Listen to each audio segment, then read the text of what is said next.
Muito se fala sobre cultura no nosso dia a dia. Por exemplo, de uma pessoa que é letrada e frequenta atividades culturais, nós podemos dizer é uma pessoa que tem cultura. De uma sociedade que é estranha à nossa, que tem práticas sociais que consideramos incompatíveis com aquilo que fazemos, dizemos é a cultura deles. Se pensamos em uma maneira de chamar um conjunto de prédios históricos, de museus e galerias como algo que tem cultura, nós chamamos de centro cultural. Mas como essas maneiras de dizer e classificar as culturas, ou as coisas como uma cultura, se referem à antropologia? O que é cultura, afinal? A cultura, por vezes, é identificada como uma propriedade de um indivíduo ou de um coletivo. Nós dizemos, fulano tem cultura, os franceses têm cultura.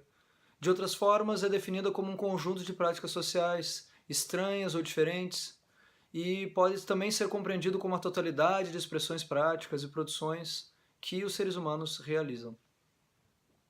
Esses pontos de vista são correntes no senso comum e na produção científica.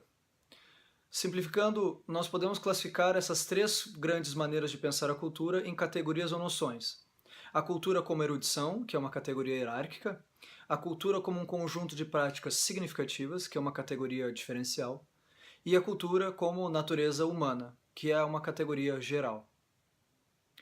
A primeira noção pode ser chamada de cultura erudita. Ela implica em definir, a partir de valores etnocêntricos, o que é cultura com um C maiúsculo. Tal cultura é o objeto de práticas proselitistas, que visam cultivar as ditas camadas populares, isto é, todos os grupos sociais cujos gostos e práticas são considerados como pertencendo a uma elite cultural. O proselitismo, para quem não sabe, é um termo que vem do latim prosélitos e do grego prosélutos, que significa recém-chegados.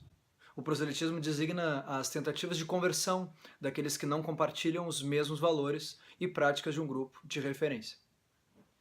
As derivações dessa concepção proselitista de cultura, ou de cultura erudita, podem ser encontradas em asserções como o Brasil não vai para frente porque o povo é ignorante.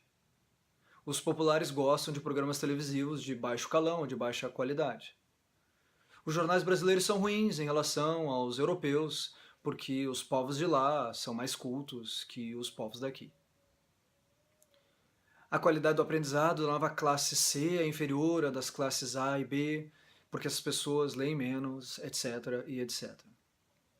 Mas temos uma segunda noção de cultura que se refere a um conjunto de práticas significativas. Muitas vezes chamadas de culturalistas, ela diz respeito à noção que todo grupo humano comporta sistema de símbolos que lhe seriam próprios.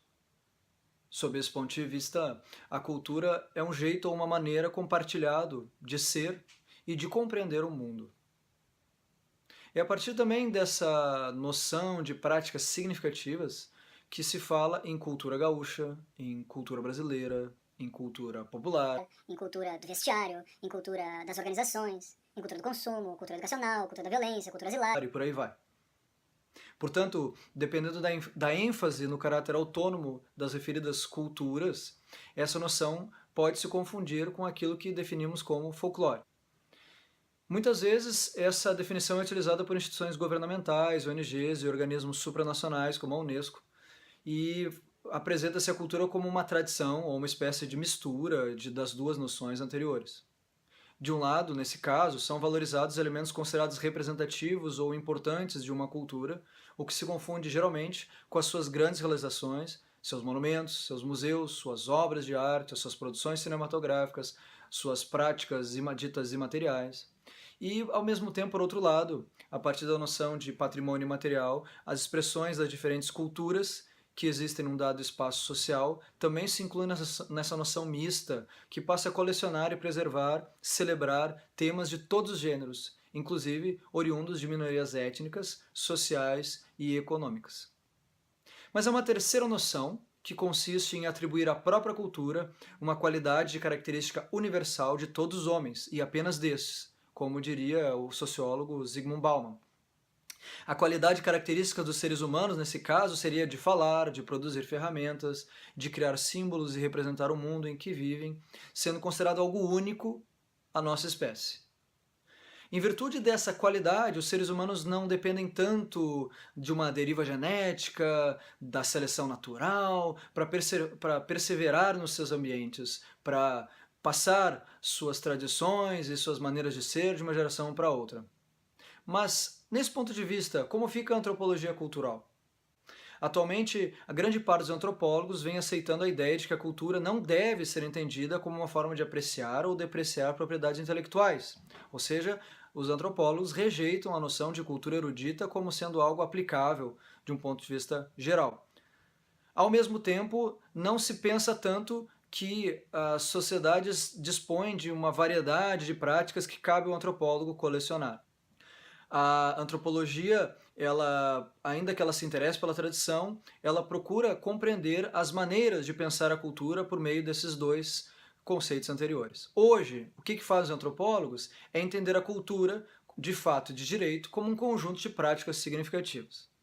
Mais do que isso, a cultura em antropologia cultural é definida como um esquema complexo de símbolos, uma rede de significados, como escreveu o antropólogo Clifford Geertz, que esse sistema de significados vai informar todas as relações humanas e todas as relações que os seres humanos estabelecem com o mundo. Nós concebemos a cultura como um esquema complexo de símbolos, a cultura como uma espécie de lente através da qual cada ser humano interpreta a si mesmo e aos outros. Sob esse ponto de vista, todo grupo ou indivíduo interpreta os outros a partir de sua própria cultura. Ora, é essa ideia de lente que as discussões sobre relativismo e etnocentrismo se constroem. Discussões que nós veremos no próximo vídeo. É a partir desses lentes que nós percebemos e valorizamos a diferença entre grupos sociais. Então, no próximo vídeo, nós iremos abordar cultura e etnocentrismo em antropologia a partir dessa ideia de que as culturas são uma lente, uma rede de significados. Até a próxima!